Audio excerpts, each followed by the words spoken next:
Today, I'll show you how to connect Replit to GitHub in a simple, clear way so you can sync your code and keep your projects backed up and version controlled. Let's start from the very beginning inside Replit. Go ahead and open the Replit project that you want to connect. Make sure you're in the correct project because once you link it to GitHub, that connection is specific to that particular REPL. If you have a lot of projects, take a moment to double check the project name and contents so you don't accidentally link the wrong one. Once your project is open, look around the Replit interface. What we're trying to do here is find the Git integration area inside Replit. To do that, you'll use the search feature. Somewhere in the interface, usually near the sidebar or the top, you'll see a search bar or a search option. Click on that search field so you can type into it. Now, in the search box, type the word Git, just the three letters G-I-T. As you type, Replit will show you related tools or panels connected to Git. This search helps you quickly jump to the Git integration without needing to manually hunt through menus. After you've typed Git, look at the results that come up and click on the item that relates to Git or version control. This will open the Git panel or Git section for your project. Inside this Git area, you should see an option to connect your project to GitHub. Look for a button or link that says something like Connect to GitHub.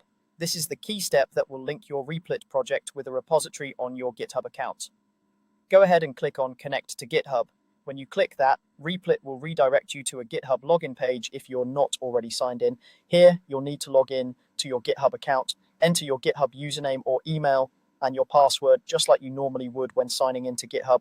Make sure you're logging into the correct GitHub account, especially if you have more than one, because the Replit project will connect to that specific account's repositories. After you log in, GitHub will display a page asking you to authorize Replit. This is an important security step. Authorizing Replit means you're giving it permission to interact with your GitHub account on your behalf. Typically, this includes permissions to read your repositories and, in many cases, to create and update repositories as well, so that your Replit project can push code changes to GitHub. Take a moment to review the permissions listed on this authorization screen. Make sure you're comfortable with what Replit will be able to do. When you're ready, click the button to authorize Replit. Once you confirm, GitHub will complete the process and send you back to Replit. At this point, your Replit project should be connected to GitHub. You'll usually see some confirmation inside Replit, such as Git status information, options to push or pull changes, or a link to the connected GitHub repository. From here on, you can start using Git features directly within Replit to keep your code synced with GitHub.